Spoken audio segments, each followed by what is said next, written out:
So, students, once again, you are welcomed in this online teaching program. I hope that you are enjoying it because it is quite suitable to your temperament because you can easily can have classes at your relaxed or free time whenever you feel the need. You can open up the mobile or the computer and you can start attending the class or listening the class. I hope this is the benefit of this kind of teaching. But there are also some problems, that is a network problem and others. So that should be quite necessary that how you meet out. So you have, I think, now you have become accustomed, habitual by this kind of teaching. I hope that day by day the resources and other things will improve, and you will be able to listen the classes clearly. And I hope that in the few months we should have also the physical classes. I hope that till then you enjoy, and we will try to cover the course in the meantime. So in my first part, we have started the essay, the discussion of the essay of travel, Bacon essay of travel. I have also given you some introduction about the author and the essay in my first lecture. But in this lecture, we would continue to discuss the essay. As I told you, the essay is full of practical knowledge. Why it is full of practical knowledge? Because the advisory which is given for travel is quite useful. The Bacon writes that knowledge of language is essential for visiting a foreign country.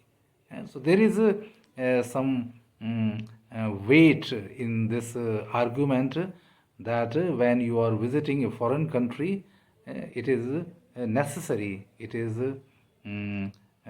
desirable that we should know, we should have some knowledge of that country, the language of that country. In absence of it, the visitor would be just like a boy who goes to school. Now look at the Bacon comparison. That if you don't know the language of that country, it is just like a boy who goes to school. What does it mean? That because when a boy goes to school, he is quite new, he is quite ignorant, and he doesn't know anything about the subject, about the course. So, just like a school boy, just like a boy who attend the school, we are in a foreign country. In other words, the boy is ignorant about many things. So, if we don't know the language of that country, we will not be able to get much pleasure. Therefore, Bacon advises that one should travel in the guidance of a tutor or some serious person. And there is also one condition that the person must have visited that country earlier. The person who is your tutor must have the deep knowledge of that country. And if the tutor is not available, then some serious person, some elderly person would be there to guide you. In this way, the young person would learn much more, and there would be little chance that anyone can make him hooded. The Bacon has used the word hooded, means anyone can make you fool. But if you have these two things, if you have a tutor or a serious elderly persons to guide you, then there is no chance that anyone can make you fool. So I hope that this is a very practical advisory, and we should follow it, and we should suggest others who are visiting a foreign country. Now, the most important advice is related to sea voyage. Voyage means journey, sea voyage. Because in ancient times, the sea voyage was the major source, was the only source of travel, of a long journey, in a long journey. It was the major source of transportation. In those days, it was the most important means of journey. The sea voyages were long and was full of hardships. There are many hardships, many problems when you are traveling, when you are on a sea voyage, and naturally, this journey is very long. There is nothing to see during the journey because you cannot stop or drop in the sea to look around. So there is nothing to see. Bacon advises that one should write diaries. So the Bacon suggests that when you are traveling, when you are on a sea voyage, then you should write diaries. It is also a good habit normally if you write the diaries in which the important events of the day are recorded, can be registered.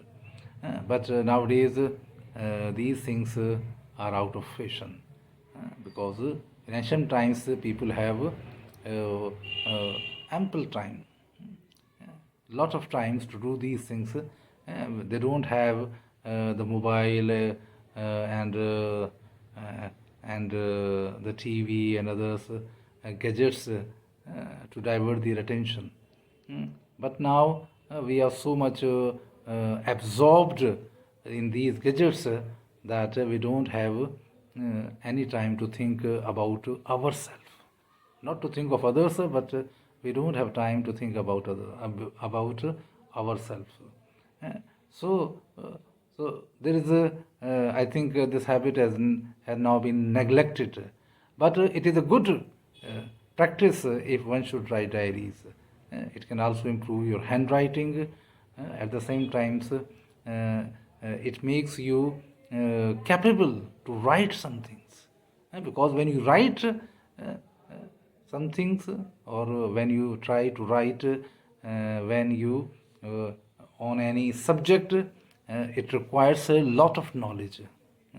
That's why that in the first essay, Bacon has said that reading maketh a ready man, but writing maketh a man exact.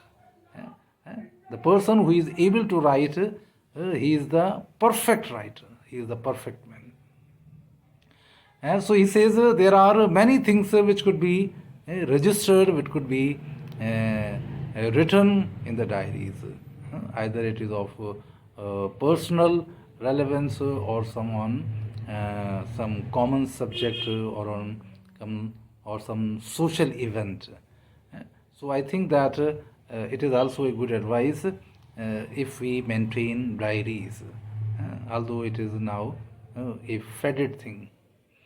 Bacon also describes the places one should visit in a foreign country, and how consistent and how classified, how you can say that conscious he was that what things you should see during the visit. He says that the things that should be observed are the courts of princes, especially when they give audience to ambassadors, when they attend the foreign delegates. This is the thing. Attend the audience to ambassadors. The courts of justice, while they sit and hear causes, and so of consistories ecclesial. Consistory ecclesial मतलब court churches, because there is also the court, there is also churches where decisions are made, the people's problems are heard. The churches, the monasteries with the monuments which are there the walls and fortifications of cities and towns, and the harbors, antiquities, and the ruins, even the you can say that the palaces which are in ruins, they are of great value. We should visit these places, libraries, colleges, disputations, lectures, where any shipping and navies, houses, and exchanges and bourses when financial transactions are carried out. So these places should be visited, and he also says that libraries, armories, as we have in the city palace or in the Nahargarh fort, the drays and armories of ancient kings are placed. So we know that what kind of dresses and what kind of weapons they have used. So these places should be visited on a foreign visit. I hope that we would continue the discussions in the third lecture also. So keep on watching the program, the video lectures. Thank you.